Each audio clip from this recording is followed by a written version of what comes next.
초선 의원이십니다. 근데 이분 지난번 제가 차기 대통령감이다 이래서 지금 주변에 아주 적들이 많이 생겼다 그러는데 이분 활약상 어지간한 중진 의원급 자리 저리 가랍니다. 20년 검사 생활 중에 절반을 공안 수사 담당하셨는데 요즘 아주 물 만난 고기 같습니다. 저는 미안하지만 이석기 피의자를 대한민국의 국회의원으로 인정한 적이 없습니다. 악수도 한 번 안 했습니다. 인사도 안 했습니다. 김재현 의원이 미인이라고요? 네, 저는 그렇게 생각 안 합니다.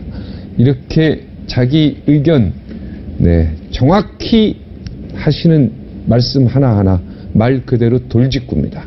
떠오르는 샛별 김진태 새누리당 의원 모시겠습니다. 안녕하십니까? 반갑습니다. 아이고 누가 그렇게 질투하고 그렇게 막 또 시기하고 그럽니까? 아유 그것 때문에 아주 저 봉변 많이 당했습니다. 어떤 복면 당했습니까? 얘기해 보세요. 그게 무슨 초선 의원이 제가 지금 감당할 그 군번이 아닌데 그런 네. 얘기 하는 게 저한테 이게 약이 될지 독이 될지 모르는 겁니다. 네, 그렇죠. 그나저나 본인이 한 건 아니고 뭐 언론에서 한 거고 또 제가 한 것도 아니고 저도 또 언론에서 누군가 한 걸 가지고 얘기한 건데. 하여튼 뭐 제가 따로 부탁드려서 그 말씀한 거 아니라는 거는 분명히 좀 말씀. 그러니까 저는 그런 부탁 받았으면 제가 안 하죠. 반대로. 절대 안 하죠. 그거 왜 합니까? 근데 한 가지. 지난번에도 이렇게 다시 한번 불러주겠다고 하시더니 정말 약속을 지키셨습니다. 그래서 약속을 잘 지키는 방송인. 정치인보다 낫습니다. 그렇습니다. 약속 최선을 다해서 지켜야죠. 그게 고맙습니다. 사람의 기본이죠. 맞습니다. 오늘 이석기 의원에 대한 검찰의 기소 내용 보시고 느낌이 어땠습니까? 네, 바빠서 뭐 직접 그 발표하는 걸 보진 못했는데요. 물어보실 것 같아서 제가 좀 챙겨봤습니다. 내라는 뭐하고 선동 그거 오케이. 그런데 뭐 제대로 잘 진행이 되는 것 같다 수사가. 그리고 저는 하나 느낀 것은 지난번에 검찰이 발표했던 사건과 확연하게 좀 다르다. 지난번 국정원 댓글 사건, 그 원세훈 사건에 대해서 발표할 때는 뭐가 좀 어색했습니다. 말이 좀 안 되는 걸 어거지로 한다는 느낌이 많았거든요. 근데 오늘은 그 발표문을 제가 이렇게 좀 훑어봤는데 술술 읽히고 고생 많았다 싶더라고요. 여적죄하고 뭐 반국가 단체 만든 혐의 이거에 대해서는 혐의를 인정 안 했단 말이에요. 이 부분은 어떻게 검사로서 어떻게? 하여튼 이번 사건 때문에 우리 국민들이 아주 이 법 공부 많이 하십니다. 이 전문가들도 보통 다뤄보지 못했던 것들인데요. 여적죄라는 거는 굳이 예비적으로 그렇게 할 필요가 없었다고 생각하고요. 그다음 뭐 반국가 단체 구성 이런 거보다 내란 음모죄가 훨씬 큰 겁니다. 그래서 큰 거는 작은 거를 겸하고 있는 거기 때문에 굳이 그럴 필요가 없다고 봅니다. 그러니까 다 부분 집합이기 때문에 내란 음모가 큰 집합이고 뭐 여적죄니 뭐 이런 게 다 부분 집합이기 때문에 이런 걸 인정 안 하는 게 아니라 이 큰 내란 음모를 한 거기 때문에 사실상 다 인정한 거다 이렇게 본다. 기사 우리 똑바로 써야 되겠네 우리 언론 기자들이 그죠? 맞습니다. 이거를 딱 부분 집합이 아니라 A와 B의 다른 집합으로 봐버리는 기사 내용을 보면 그렇게 보는데 마치 뭐 혐의가 좀 줄은 것처럼 하는데 그건 아니죠. 여적죄와 반국가 그거 뭐 단체 만든 혐의 그거는 사실은 내란 음모라는 큰 집합 안에 다 들어가 있다고 보시면 된다. 맞습니다. 그러면 검찰이 국정원 조사를 거의 다 100% 수용했다고 봐도 되는 거네요. 맞습니다. 뭐 수사 과정에서 여러 가지 불협화음도 좀 있어서 검찰이 과연 이 국정원의 수사 이 내용을 다 이렇게 인정할까 그렇게 우려하신 분들도 많았는데 어떻게 이렇게 결론이 뭔가 왜 이렇게 수사 과정에서 이렇게 깔끔하게 결론이 이렇게 딱 났는지요? 뭐 별로 저는 우려하지 않았고요. 이렇게 결론 날 걸로 예상했고요. 한 가지 좀 유념해야 될 것은 이 사건이 터진 이후에 국정원이나 이 검사들이나 어떻게 더 할 수가 없었습니다. 본인 이석기는 나와서 묵비권 행사하죠. 처음부터 끝까지 이석기뿐만 아니라 모든 관련자들 다 묵비권. 자, 그나마 사람 그 조사실에서 마주 앉아 있을 시간조차도 없었습니다. 왜냐? 변호인 접견이라는 게 있는데요. 계속 릴레이 변호인 접견을 하는 바람에 조사할 시간 자체가 없었던 겁니다. 그 일반인들도 그렇게 할 수 있습니까? 할 수 있습니다. 근데 일반인들은 간이 그렇게 크지 못하기 때문에 네. 그런 생각 자체를 못하죠. 제가 자료를 한번 봤는데요. 네.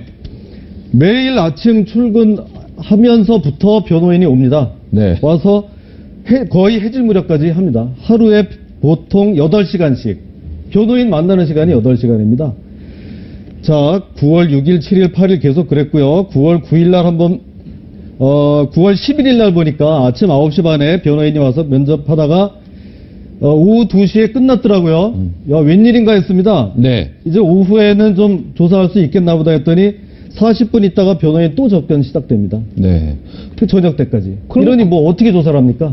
아니, 검찰이 조사권하고 변호사의 그 조사권에 변호사의 이 대화하는 거하고 이게 우선권이 변호사한테 변호사입니다. 네. 우리나라 헌법에 그게 나와 있고요. 이런 그 피의자한테 부여되어 있는 아주 중요한 권리입니다. 그러니까 이 변호사가 와서 만나겠다는 거는 절대 이거는 어떻게 막을 방법이 없는데요.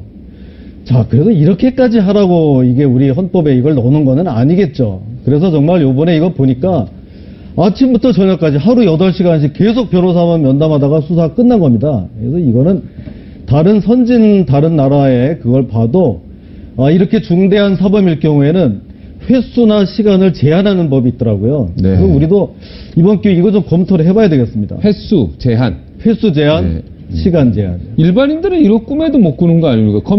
검사가 부르면 가가지고 무릎 꿇고 앉아있으라면 앉아있고, 포승출 묶은 상태에서 계속 맞습니다. 있고, 그 찬 바닥에, 몇 시간씩 이러고 앉아있는데, 맞습니다.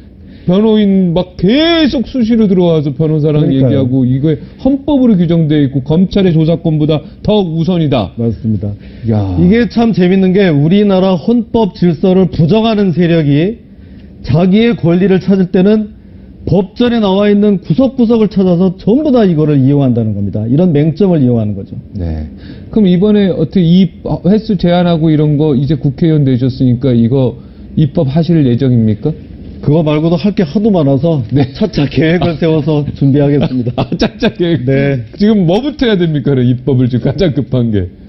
국회 선진화법 좀 바꿔야 됩니다. 국회 선진화법. 네. 그 얘기 하시죠. 국회 예. 선진화법이요. 예. 제가 작년에 정말 이렇게 힘들게 또 국회의원이 돼서 와보니까 네네.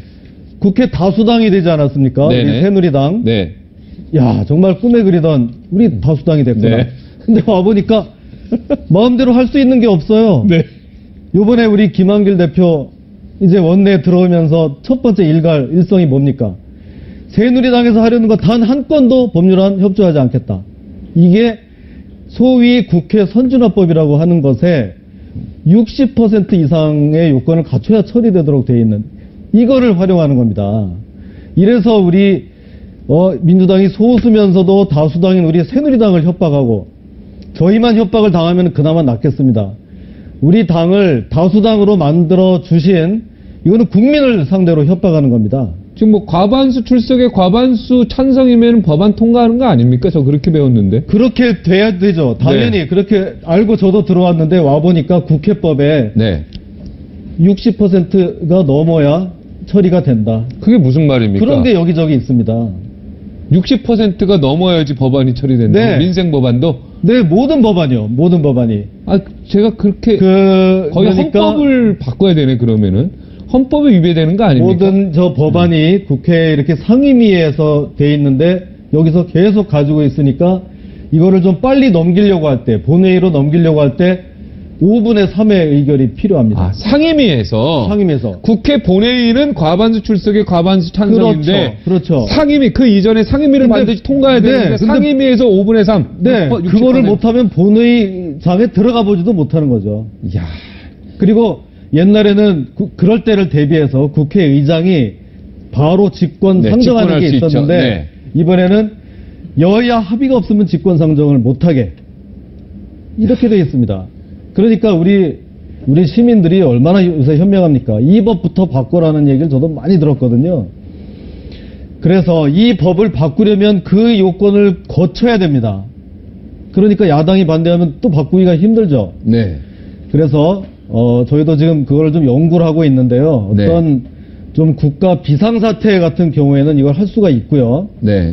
하다 안 되면 그런 수도 있습니다. 이제 19대 국회는 이미 이렇게 됐으니까 다음 국회 이제부터라도 정말 잘해보자. 나라를 위해서. 우리는 이미 이렇게 배렸지만 그래서 지금 법을 다시 옛날처럼 해놓고 20대에서는 누가 다수당이 될지 모르니까 지금 법을 해놓고 시행을 20대부터 하자. 이런 아이디어도 지금 우리가 보관으로 가지고 있습니다. 이것 또한 민주당이 합의해줘야 되는 거 아닙니까?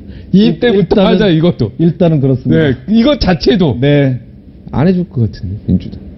20대부터 하자. 자신이 있으면 해줄 수도 있고요. 20대는 우리가 일당이. 근데 뭐 지지율이 20%고 새누리당은 40% 그러지 않습니까?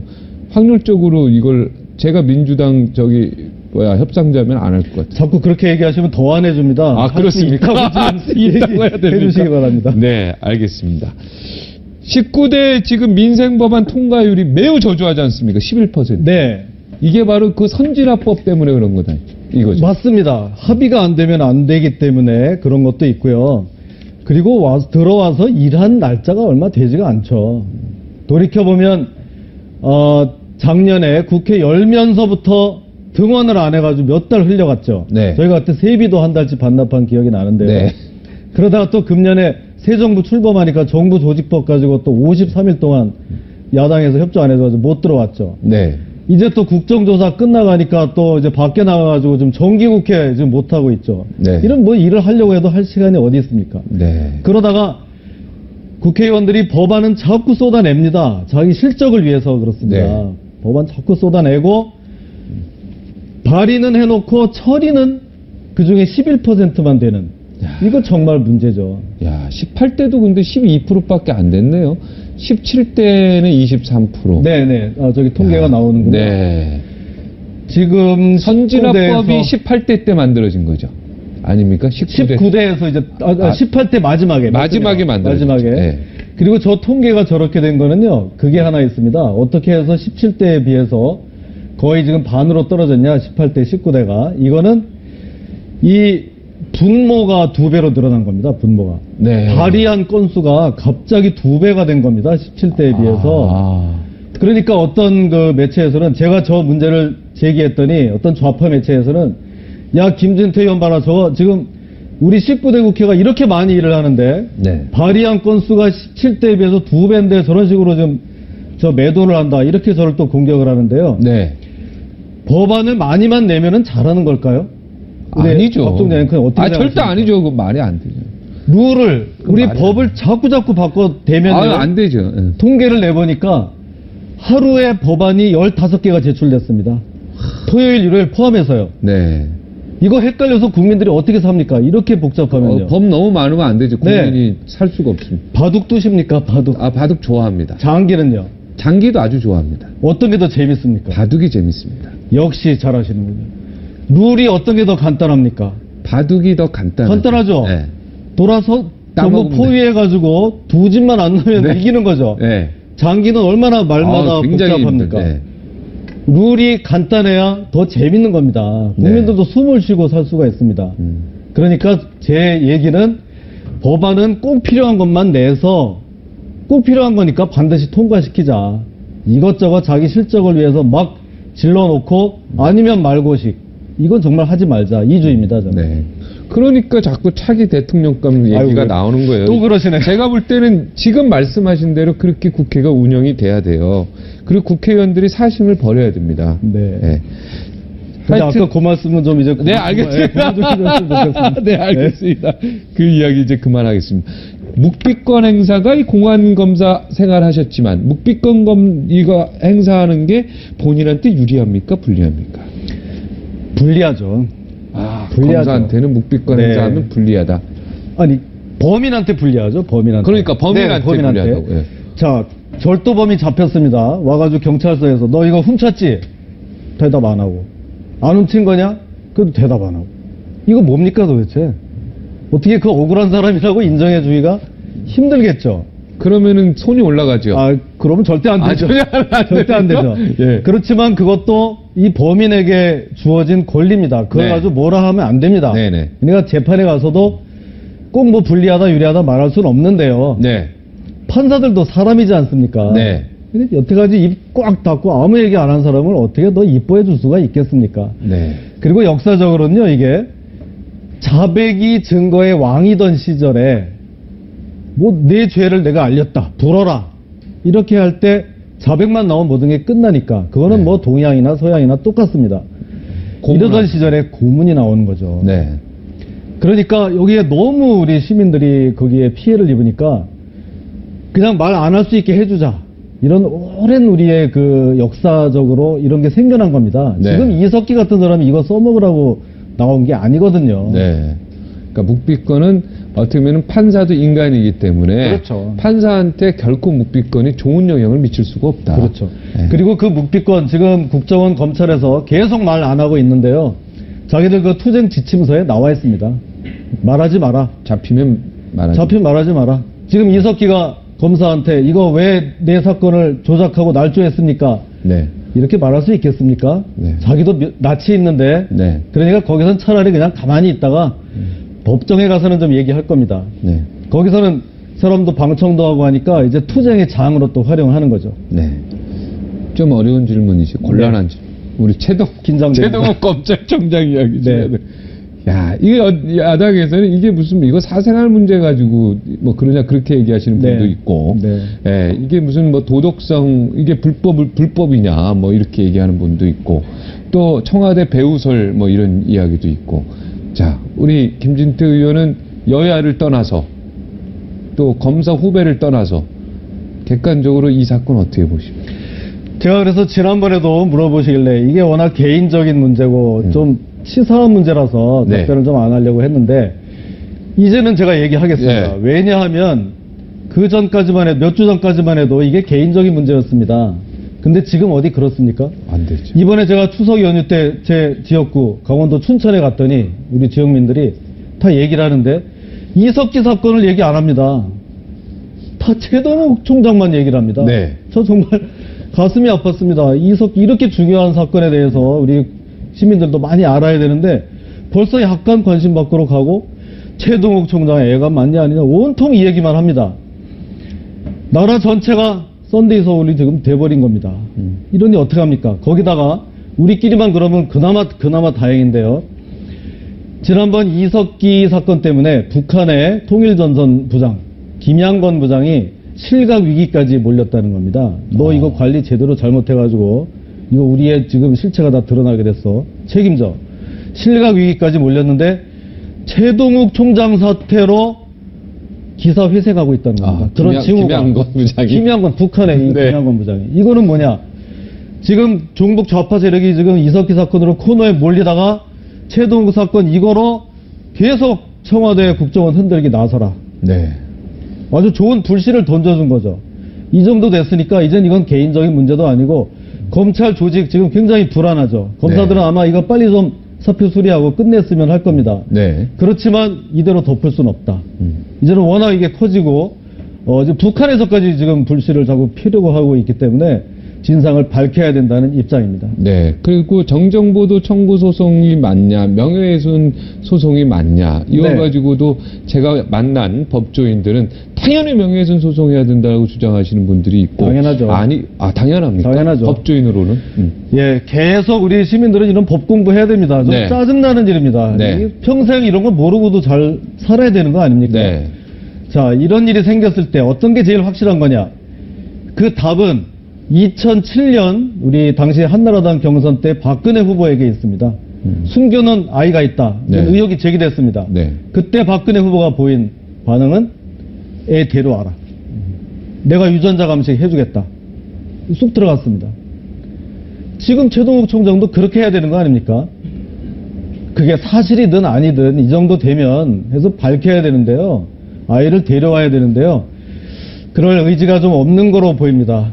이제는 좀 기대를 접어야 될 때입니다. 해서 법무부 감찰이든 대검에서 좀 더 확실한 감찰기구를 만들든 이제는 좀 남이 그거를 해소해 주지 않으면 안 될 것 같습니다. 그러니까 명예훼손 소송하는 게 맞다 이 말이죠. 그래야 더 명쾌하다는 얘기죠. 정정보도 청구소송보다는. 당연하죠. 민사보다는 형사를 하는 게 제일 확실하고요. 확실하죠? 정정보도 청구 소송은 민사로 들어갑니까? 그렇습니다.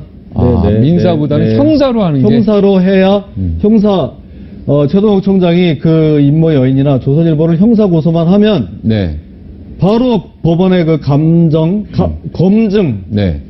그 영장을 해가지고 가서 머리카락을 뽑아올 수 있는 거죠. 그러면 정정보도 청구, 명예훼손 소송을 안 하고 정정보도 청구 소송을 최동욱 총장이 한 거는 그나마 바둑으로 치면 신의 한 수네요. 멋진 한 수를 둔 거네요. 그것이 멋진 한 수라고 생각했을지 모르지만 자충수다. 자충수다. 진실은 결국은 밝혀질 거고 지금 제일 힘든 사람은 본인일 거다. 자충수다. 지금 요새 이 종편 채널 보면 모든 이 패널들이 와서 이 얘기 다 하는데요. 저희는 이제 이거 다른 거 좀 물어주시면 좋겠습니다. 알겠습니다. 오늘. 죄송합니다. 자, 그럼 이석기 사건 이야기했고 더 하실 얘기 있습니까? 이석기 의원 사건에 대해서? 이석기 의원 사건에 대해서는요. 하고 싶은 말씀. 하여튼 이번 기회에 이 실체를 분명히 이제 국민들이 알게 됐고 이번 기회로 이석기뿐만이 아니다. 그가 속한 당도 해체해야 되고 그런 종북 세력과 그 숙주가 되는 이런 뭐 단체들 고구마 줄기 캐듯이 아주 싹 끝까지 해서 뿌리를 뽑아야 된다. 저는 그렇게 생각합니다. 검찰이 국정원이 둘 다 힘을 합쳐서. 당연하죠. 모든 수사기관이. 여태까지는 그런 사회적 분위기를 만들어주지도 않고 이런 거를 못하게 했습니다. 그러다가 이제 드디어 국정원도 이제 간첩을 잡을 능력을 갖췄고 검찰도 이거를 제대로 지휘하게끔 된 겁니다. 조금만 기다리면 우리가 이걸 다 뿌리를 뽑을 수 있습니다. 고구마 줄기 다 뽑자. 그리고 최동욱 사건은 빨리 명예훼손 소송해서 이것도 빨리 일주일 만에 빨리 사실 여부를 빨리 끝내자. 그런 얘기죠. 그거는 본인이 소송을 제기해야 되는데 힘드니까 자기가 잘 안 하려고 하니까 이제는 감찰을 강도 높게 해서 진실을 밝혀야 된다. 법무부 감찰.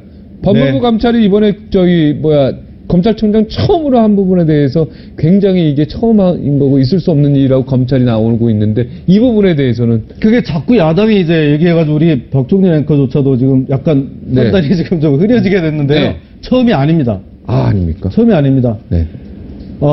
몇 년 전, 3년쯤 전에 임채진 총장 때 그때 김용철 변호사가 삼성 떡값 받았다. 임채진 총장 후보도 그때 본인이 스스로 나 감찰해주세요. 나 억울합니다. 이렇게 했던 전례가 있습니다. 이게 처음이 아니군요. 처음이 아니다. 그때 감찰 본부까지 구성돼가지고 감찰에 실제로 들어간 사실이 있습니다. 청와대가 이번에 사표는 빨리 수리하는 게 낫습니까? 아니면은 지금 수리하면 안 되죠. 안 됩니다. 근데 이걸 밝히기 위해서는 좀 더 가지고 있을 수밖에 없습니다. 알겠습니다. 한 번 더 나오시죠. 오늘 여기까지 벌써 시간이 다 됐군요. 또 민주당 안민석 의원인데 못하신 말씀 있으면 30초 더 드리겠습니다. 특별히 준비된 거는 없는데요. 이제 드디어 이제 국회에 들어온다고 하지 않습니까? 야당이. 이제는 정말 민생입니다. 전 정말 이렇게 종북 세력도 뿌리 뽑아야 되고 할 일이 많지만 우리 춘천에 가서 얘기하면 지역민들 그렇습니다. 이제 좀 그만 힘드니까 우리 좀 먹고 살게 해주세요. 그 얘기를 제일 많이 합니다. 이제 들어와서 말로만이 아닌 제대로 된 민생 국회 좀 열었으면 좋겠습니다. 저도 그럼 그렇게 해서 종북 저격수 노릇 좀 그만하고 민생을 좀 살피는 그런 국회의원 역할도 좀 같이 했으면 좋겠습니다. 지금 우리 김진태 의원 같은 분이 여야 합쳐서 한 10명만 되면 가능하지 않을까 이런 생각이 들어요. 한 20명쯤 되는 것 같습니다. 20명 정도 됩니까? 20명? 그거 모임 하나 만드세요. 고맙습니다. 제가 적극적으로 밀어드립니다. 감사합니다. 고맙습니다. 민생이 최고죠. 경제가 중요한데 먹고 살아야 되는데. 아이고.